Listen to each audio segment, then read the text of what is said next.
Ji viewers, you readings के lecture number 1 के साथ हाजिर हैं। व्यूवर्स, C++ प्रोग्रामिंग के लिए आपके पास विजुअल स्टूडियो फ्रेमवर्क 4.5 और हायर, टर्बो C++ और माइक्रोसॉफ्ट .NET फ्रेमवर्क सॉफ्टवेयर्स का होना जरूरी है।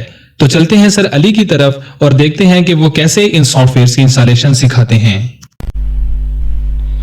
अस्सलाम वालेकुम guys, it's me Ali Farouk once again. Today I am going to teach you how to install Turbo C++ on your laptop or desktop computers. इसको install करने के लिए हमारे पास दो सॉफ्टवेयर्स का होना बहुत ज़्यादा ज़रूरी है। नंबर 1 टर्बो C++,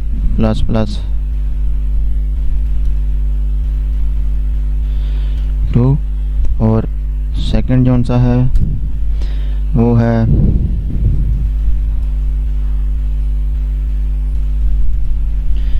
फ्रेमवर्क 4.5 और अपडेटेड। इन दोनों का होना ज़रूरी है किसी भी सिस्टम पे, लैपटॉप पे इंस्टॉल करने के लिए। अब मैं आपको बताता हूँ कि आपने इनको इंस्टॉल कैसे करना है। ये मेरे पास ये टर्बो C 3.2 का वर्जन पड़ा हुआ है और .NET फ्रेमवर्क 4.8 है। सबसे पहले हम टर्बो C 3.2 इंस्टॉल करते हैं। इसको मैं एक्सट्रैक्ट करूँगा।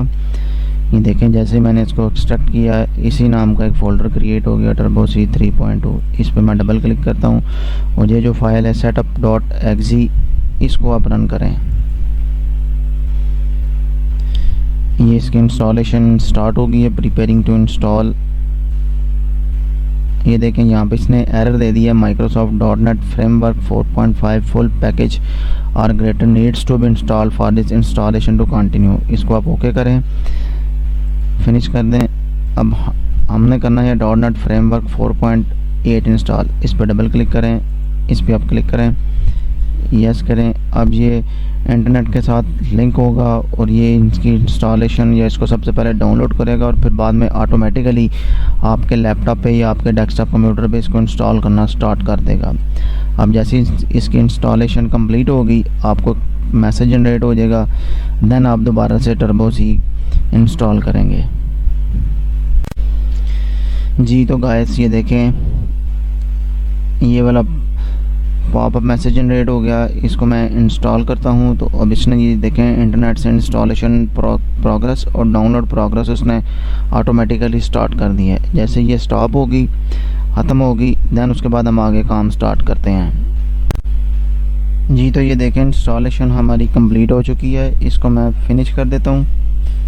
अब उसके बाद हम दोबारा टर्बो C 3.2 में आएंगे और इसके हम सेटअप पे क्लिक करते हैं। अब हम देखते हैं अब ये इसकी इंस्टॉलेशन को स्टार्ट करता है कि नहीं करता।